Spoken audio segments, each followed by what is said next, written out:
Bismillahirrahmanirrahim. Assalamualaikum warahmatullahi wabarakatuh. Perkenalkan, saya Salwa Bilkisti, mahasiswi Prodi Pendidikan Bahasa Arab Universitas Muhammadiyah Sidoarjo.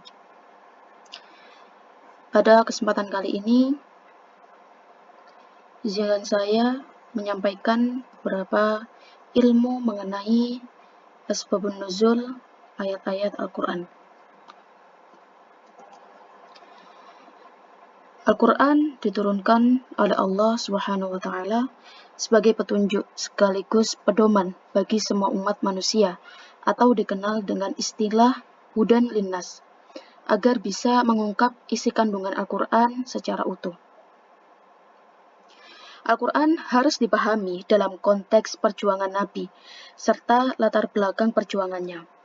Oleh sebab itu, hampir semua kajian yang berkenaan dengan Al-Quran menekankan pentingnya asbabun nuzul. Asbabun nuzul menjadi bagian dari bukti sejarah diturunkannya setiap ayat Al-Quran pada masa Nabi. Pada kesempatan kali ini, saya akan membahas mengenai pengertian dari asbabun nuzul. Selanjutnya, bagaimana cara menentukan asbabun nuzul. Yang ketiga, apa saja macam-macam asbabun nuzul. Yang keempat, bagaimana kaidah-kaidah dalam asbabun nuzul. Yang kelima, apa fungsi asbabun nuzul dalam Al-Quran. Kita masuk ke dalam pembahasan, yaitu pengertian dari asbabun nuzul. Secara etimologi, asbabun nuzul merupakan gabungan dari kata asbab dan nuzul. Kata asbab adalah bentuk jamak dari sabab yang mempunyai arti segala sesuatu yang berkaitan dengan sesuatu yang lain. Adapun kata nuzul berarti turun dari tempat yang tinggi dan suatu tempat yang lain. Secara sederhana, asbabun nuzul dipahami sebagai sesuatu yang berhubungan dengan sebab diturunkannya ayat-ayat Al-Quran. Dari semua pengertian terminologi dari yang dirumuskan oleh para ulama menyimpulkan bahwa asbabun nuzul adalah kejadian atau peristiwa yang melatar belakangi turunnya ayat-ayat Al-Quran dalam rangka menjawab, menjelaskan, dan menyelesaikan masalah-masalah yang timbul dari kejadian tersebut. Yang selanjutnya adalah cara untuk menentukan asbabun nuzul. Al-Quran turun pada zaman Nabi Muhammad SAW. Oleh karena itu, asbabun nuzul dari suatu ayat berhubungan dengan peristiwa yang terjadi pada zaman tersebut. Sehingga, cara untuk mengetahui asbabun nuzul adalah dengan melihat periwayatan yang benar dari yang mengetahui langsung latar belakang diturunkannya suatu ayat, yaitu dari para sahabat-sahabat Nabi. Pedoman untuk mengetahui asbabun nuzul adalah riwayat-riwayat sahabat yang sahih. Jika riwayat dari sahabat informasinya jelas, maka riwayatnya menjadi marfu, yaitu disandarkan kepada Rasul itu sendiri. Jika mengambil informasi dari riwayat tabi'in, maka informasinya dipandang mursal, yaitu sampai kepada Rasul karena riwayatnya dari sahabatnya.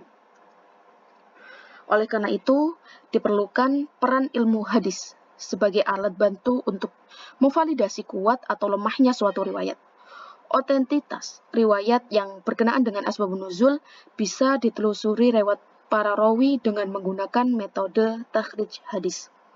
Tetapi, menurut ulama khalaf, untuk memahami ayat tidak harus melihat peristiwa yang melatar belakanginya, namun lebih melihat pada keumuman lafadznya saja. Ulama khalaf beranggapan untuk menentukan asbabun nuzul suatu ayat sangatlah sulit. Jadi ketika ada riwayat sahabat yang menjelaskan kisah suatu ayat, sahabat tidak menjelaskan bahwa kisah tersebut merupakan asbabun nuzul dari ayat tersebut. Dan akan menjadi sulit jika informasi yang berasal dari ulama tafsir yang mana hidup jauh dari masa Nabi. Yang selanjutnya, kita akan membahas tentang macam-macam asbabun nuzul. Di sini ada dua. Yang pertama yaitu ta'addud al-asbab wa an-nazil wahid. Yang pertama yaitu terdapatnya beberapa sebab yang hanya melatar belakangi turunnya satu ayat atau wahyu. Contoh, di surat Al-Ikhlas, wahyu turun sebagai tanggapan terhadap orang-orang musyrik Mekah sebelum Nabi hijrah. Tapi pada riwayat yang lain menjelaskan bahwa wahyu ini turun terhadap kaum ahli kitab yang ditemui di Madinah setelah hijrah. Yang kedua yaitu ta'addud an-nazil wa al-asbab wahid, yaitu satu sebab yang melatar belakangi turunnya beberapa ayat.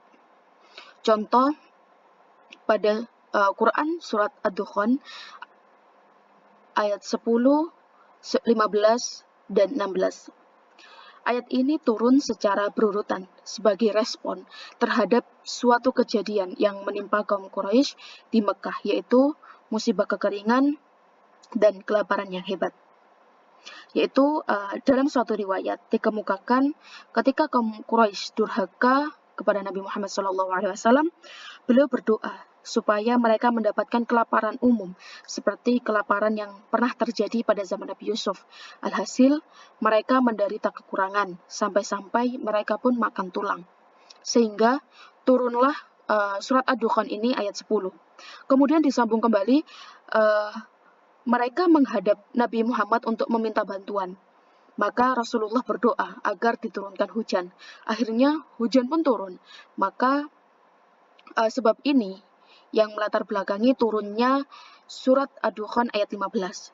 Kemudian turun ayat 16 dengan sebab setelah mereka memperoleh kemewahan, mereka pun kembali kepada keadaan semula, sesat dan durhaka. Maka turunlah ayat 16 ini. Yang selanjutnya ada kaidah-kaidah asbabun nuzul. Yang pertama, kaidah yang mengutamakan redaksi ayat. Mayoritas ulama untuk menjadikan pertimbangan suatu ayat adalah dengan keumuman lafadznya, bukan kekhususan sebabnya. Yaitu al-ibrah bil umumi lafzi, la bi khususis sabab. Banyak ayat yang diturunkan melatar belakangi peristiwa tertentu, kemudian dipahami sebagai ayat yang maknanya umum. Contoh ayat yang maknanya umum tetapi sebabnya khusus adalah surat Al-Maidah ayat 49. Ayat tersebut turun sebagai perintah kepada Nabi untuk mengadili Bani Quraisyah dan Bani Nadir secara adil. Namun, tidak benar jika perintah mengadili secara adil hanya kepada kedua kabilah tersebut, tetapi juga berlaku kepada setiap orang. Yang kedua, yaitu kaidah yang mengutamakan latar belakang peristiwa suatu ayat. Ulama yang menggunakan kaidah kedua berpegang teguh kepada kekhususan sebab dan bukan pada keumuman lafaz, yaitu al-ibrah bil khususi sabab la bil umumil lafzi. Sehingga ayat ini tidak bisa disangkut pautkan dengan peristiwa lainnya walaupun berpegang pada keumuman lafaz.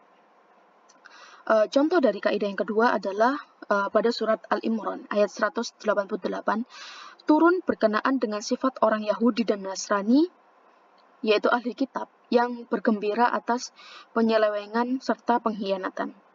Ayat tersebut berisi peringatan bahwa orang-orang ahli kitab tidak akan terlepas dari azab Allah Subhanahu wa taala.